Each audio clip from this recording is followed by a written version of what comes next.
Hi, I'm Alex Buric, and today, for my happiness project, I'll be teaching how to play piano.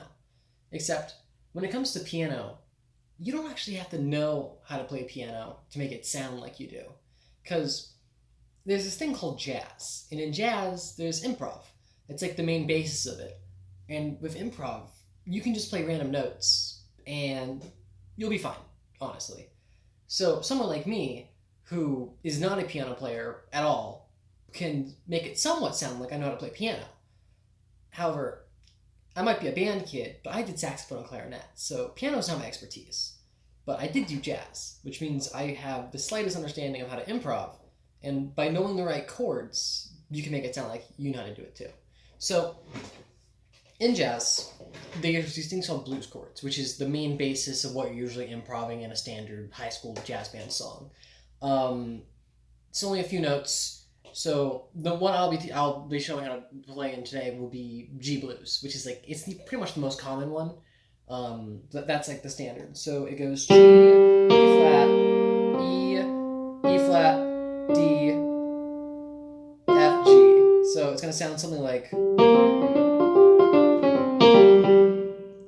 The thing about blues scales is they all kind of sound just like that. So, G starts on G and then it goes through this whole thing. It doesn't really matter like what the notes are if you know the structure. So, like I might only know that scale, but if I know that if I play C blues, it's going to start on C. So, C and then going off that da da da da da da da, I'll be able to figure it out. So,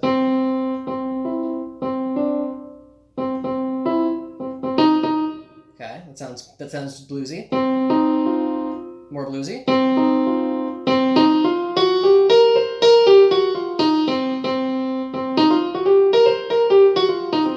So I don't know that scale. I'm not going to improv on that scale, but I could figure that scale out because I know that the starting note is going to end up in that kind of sequence, and you can do that with just about any note, and that's just kind of how you get the feel of it. So like when you're improvising a different key, as long as you know the starting note, you can keep messing around until you figure out that set of notes, and you're usually good to go. But for today, we'll be using G blues, and the fun thing about jazz is that when they say it's improv, it's improv. You can play any note in that section of notes, and it's going to sound good. So for G blues, which is the one I'll be showing you,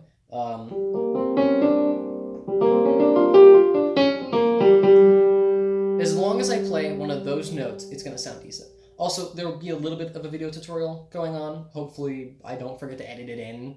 So, like, right now, I'll probably put on the screens what the notes are. We have G, E flat, E, E flat, D, F, G, which, I explained earlier, but I'm not going to edit that part. I'll edit this part, though. Hey, so editor's notes. I just wanted to give a slightly more in-depth description about how this works. So if you look at the top left, you have a standard G major scale, and in the bottom right is your G blues scale. So how it works is that the G blues scale is kind of a derivative of the G major scale, and to get there, all you really need to do is just transfer the notes down. You take out like two notes, and then you take the third note, the fourth note, the fifth note, and the seventh note, and you lower that. You lower that by a half step, which is a black note. And if you do it in the right order, that's how you eventually get down to a G blues scale. It's this whole process of taking the major scale, making that a minor scale, and then making that a minor pentatonic scale. What does that mean? I really don't know.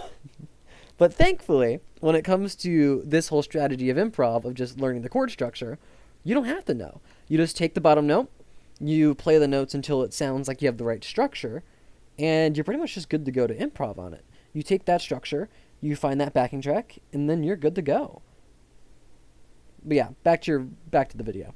What's so fun about it is that you can just put on a completely just random backing track. So if I were to go on YouTube right now, because I have a tablet here for this demonstration, I can go on YouTube. I swear it's pulled up. It's just off right now. Give me a second. YouTube.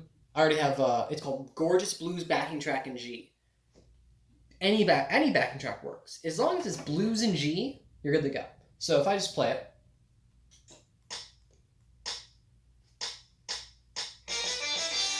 Wow, crazy.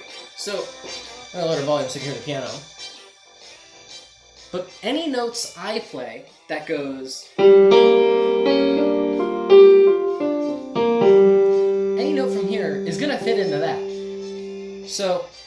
me see if I can get the volume a little bit more equal so that you're going to hear it in post. If not, I can probably overlay it. But it's going to sound something like this.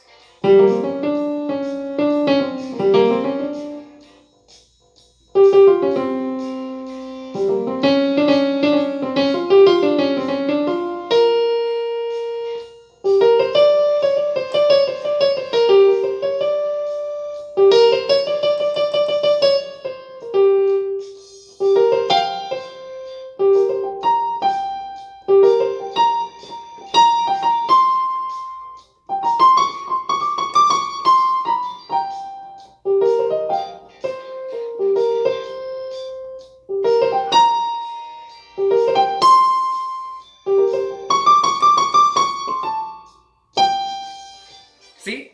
Just like that, I can kind of make it sound like I know how to play. However, I have no clue. I'm just hitting random notes. I'm hitting random notes in the scale. I've hit one or two notes that aren't in the scale, but it's jazz. So you can just get away with it.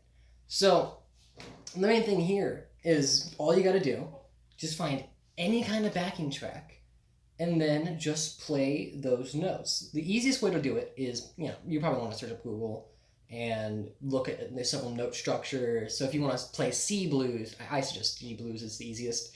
But if you just go on Google, search up C blues piano, it'll show you exactly which notes, because you have to have a little bit of understanding of the notes. And from there, you just put on a random backing track, you play those notes, and you're gonna sound like you know how you're playing piano. So like what I will do on occasion is just, I don't know, what if I want to play A?